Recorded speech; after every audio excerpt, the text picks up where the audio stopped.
افسانه‌های جالب، قصه‌های رنگین، دلیری و چالاکی قهرمان‌های افسانه‌های خلق تاجیک در برنامه خواب شیرین برای بچه‌های عزیز و شیرین از رادیوی تاجیکستان.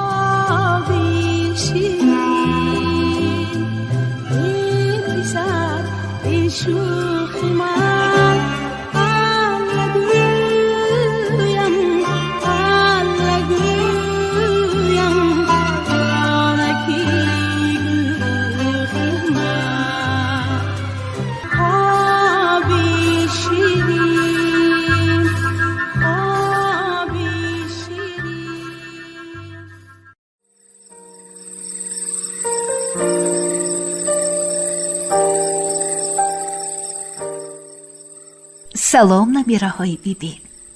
انا شب هم در رسید. وقتی افسانه گویی شد. امشب من با شما از کتاب افسانه های خلق تاجیک افسانه خیلی زیبای روبا در خومچه را قصه می کنم. آماده اید؟ پس با دقت باشید. روباها که گرسنه به 4 طرف چشم دوانده و بو کشیده در صحرا می گشت. موشک او را دید و لیپی به خانش در آمده رفت. مرغکی که دان چیده میخورد نزدیک آمدنی درنده را حس کرده فیری پریده رفت.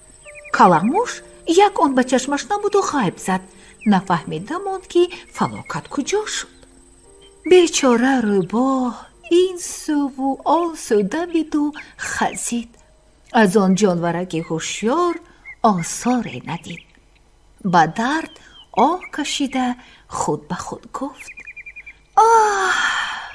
پروردگارا، تا کی من در غم شکم این خروس تا بگاه آواره و سرسان و سرگردان میگردم. کاری کن که یک بار درست تکک شکمم را سیر کنم، بعد مورم هم از این دنیا به ارمان میروم.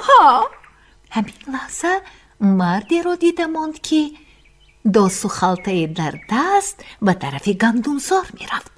روباهی زیرا فهمید که دهقان خوردنی با خود آورده است. همین که گرسنه ماند دم می گیرد و آوردهش را خورده شکم سیر می کند.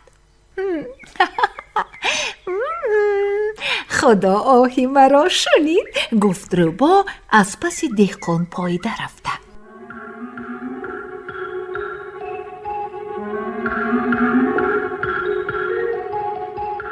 هرچی آورده است به نامی او و کامی من می شود. دهقان خلطه را در کنار زمین در پسی بوته پنهان کرد و به درویدن گندم شروع نمود. روبا پاییده خوابید تا آن دمی که دهقان درویده و بند بسته از سرحد زمین خیلی یکک درون رفت. نامعلوم به پسی بوته آمده دهان خلطه را کشاده خومچه را دید. بوی طعامی لذیذ به مشامش زده لب لیسید و دهان بسته خومچه را وا کرد. شوله سیرگوشت و سیر روغنی بود آنجا. روبا شوله را با لذتی تمام آشامید. نصفش را خورد. اشکمش گویا سیر شد ولی نفسش آرام نشد. خیلی که میگویند نفسی بد بلای جان. زور زده و یک علاج کرده کلش را از دهان تنگ خومچه به درون در آورد و بقیه شوله را پاکیزه خورد. لیکن به خوردن خورد ولی سرش را هرچند جنباند و زور زد از درون خومچه کشیده گرفته نتوانست. خومچه جون، در عمرم یک بار درست تکک سیر شدم، هزل نکن، سرم را سر ده. التجا کرد روبا. دید که بازاری نمی شود، دوغ زد.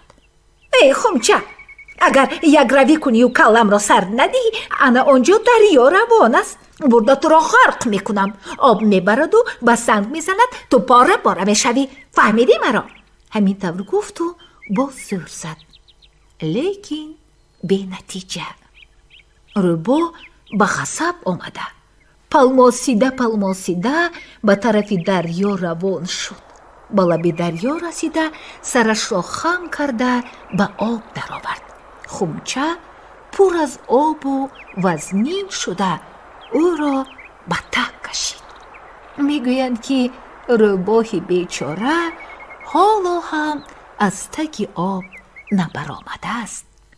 боз мегӯянд ки ҳар чӣ набошад ба орзуяш расид. як бор аз хӯрок сахт сер шуд. ана ҳамин буд набираякони дӯстрӯи ман, афсонаи рӯбо дар хумча. фикр мекунам бароятон ин афсона маъқул шуд. бароятон خوبی شیرین خواهانم. با شما بودم عزیزکانی من. بیبی افسانه گویتان براحت بانو.